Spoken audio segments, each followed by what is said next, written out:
रज़ी अल्लाह ताला अन्हु ने बनवाई थी।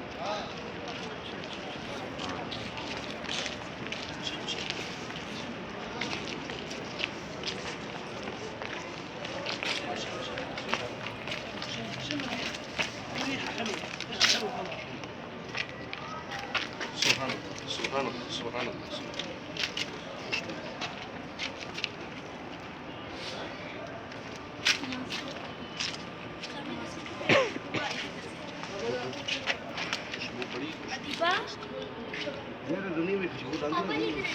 पापा जी इधर मदी मोहब्बत है खुशबू आ रही है।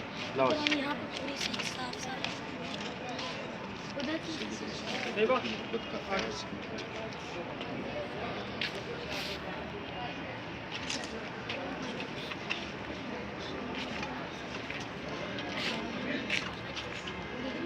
ये वहाँ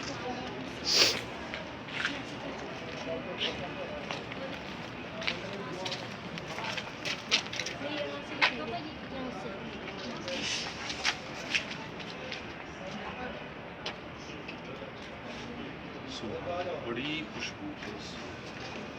जैसे कि नहीं